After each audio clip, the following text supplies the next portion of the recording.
Hi friend, in this video we are going to learn about show command. So here I have opened Windows PowerShell ISE. In this one I will type show command. So when we execute this particular commandlet, it will not get executed directly in this one. Instead we will be getting one separate window and there we can see. So after I executed this one, you can see that one new window has appeared here. So in this one there are three sections available. First is module, second is name, and third one is giving the list of all the commandlets. So in modules, what really we are going to do, so as of now you can see that here in drop down all has been selected by default. So all means we are getting list of commandlets from all the modules available here. But we have option to change this one also.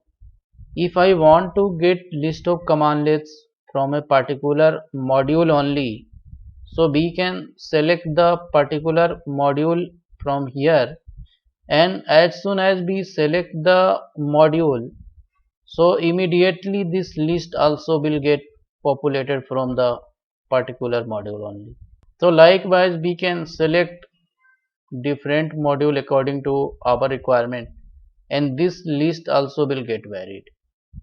So this is how we can filter out list of all the commandlets using this module section.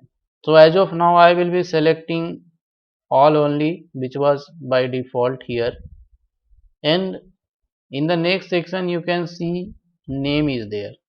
So what we can do using name, so as we have filtered out using module, so we have option to filter out this list using the name also. So if I want to filter out a particular commandlet, so either we can type here the full name of a commandlet or we can type the partial name of the commandlet. So as we start typing, so this also starts varying.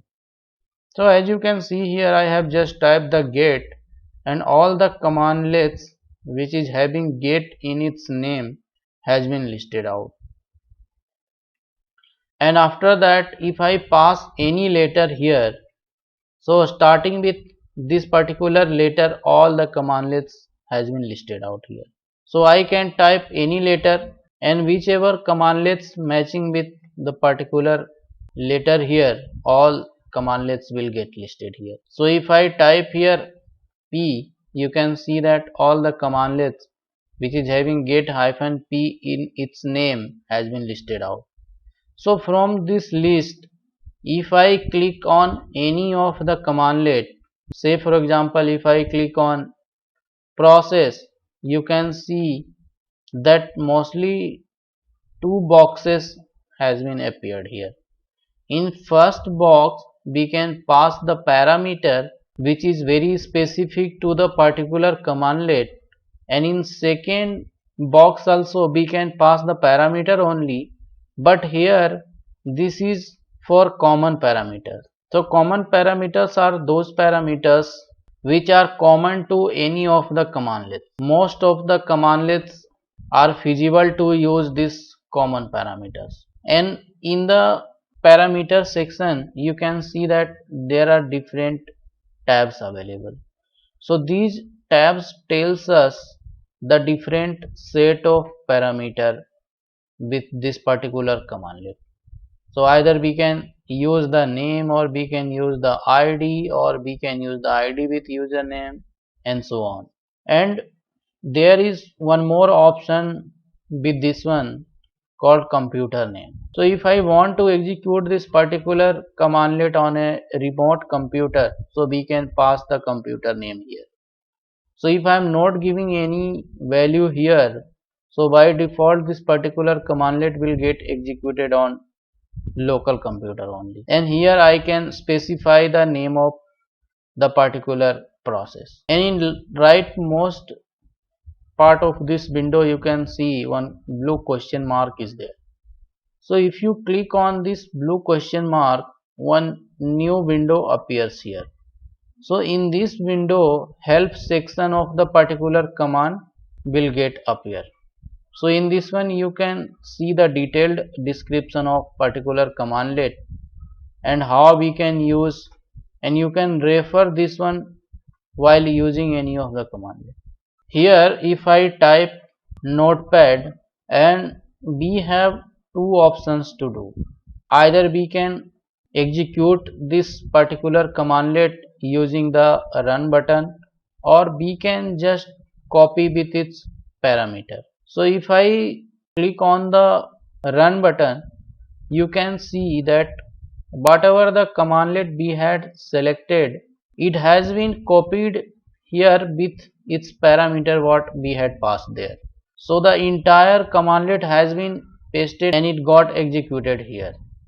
So this is how we can use the show command, and we can execute any of the commandlet using show command only. And using show command we can do one more thing. Say for example, if I have selected particular commandlet and I have typed here notepad, and in this time I don't want to execute, so I just want to copy this commandlet with this parameter. So if I click on copy button, so this particular commandlet has been copied with its parameter. So if I close this window and paste it here, you can see that in same format the same commandlet has been copied. So in this case it has not executed. We can execute it manually. So if I click on enter, you can see that this is also giving the same result. So this is how we can use the show command to get list of all the commandlets in a window and we can execute. So I hope this was informative to you, and that's all in today's video.